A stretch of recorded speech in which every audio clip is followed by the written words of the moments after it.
இன்றைக்கி இந்த வீடியோவில் ரசப்பொடி நான் எப்படி அரைப்பேன் அப்படிங்கிறத உங்கள் கூட ஷேர் பண்ணிக்கிறேன் வாங்க. இப்போ இதுக்கு வந்து ஒரு 100 கிராம் அளவுக்கு மிளகு எடுத்திருக்கேன். மிளகை வந்து நல்லா வறுத்து எடுத்துக்கலாம். வறுத்து எடுத்துட்டு இதை வந்து ஒரு தட்டுக்கு வந்து இப்போ நான் மாற்றிட்டேன்.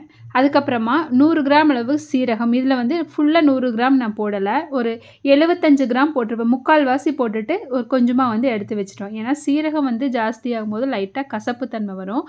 அதனால் வந்து சீரகம் வந்து கொஞ்சம் கம்மியாக, மிளகை விட கொஞ்சம் கம்மியாக வந்து வறுத்தெடுத்தாச்சு. அதுக்கடுத்து இது கூட பார்த்திங்கன்னா 2 ஸ்பூன் அளவுக்கு துவரம்பருப்பு போட்டிருக்கேன். ரசம் வந்து கொஞ்சம் கெட்டியாகிறதுக்காக இந்த துவரம்பருப்பு நம்ம போடுறது. இதையும் வந்து நல்லா வறுத்து எடுத்துக்கலாம்.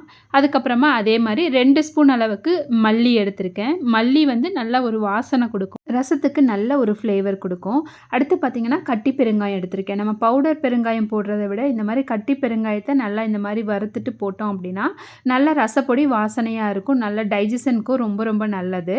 அது கூடயே வந்து ஒரு 4 கொத்து அளவுக்கு கருகாப்பில் வந்து ஆட் பண்ணியிருக்கேன். இதையும் நல்லா வறுத்து எடுத்துக்கலாம். பச்சையாக போடுறோம், அதனால் வந்து நல்லா ட்ரை ஆகிற வரைக்கும் இதை வறுத்து எடுத்துக்கலாம். எல்லாமே வந்து நல்லா ஒரு சிம்மில் வச்சு தான் வறுக்கணும்.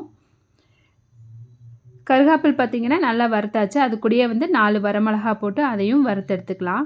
அவ்வளோதான், தேவையான எல்லா பொருளையுமே நம்ம வறுத்தாச்சு. இப்போ நம்ம ஸ்டவ் ஆஃப் பண்ணிவிட்டு இதை வந்து நம்ம அப்படியே வந்து ஆற விட்டுடலாம்.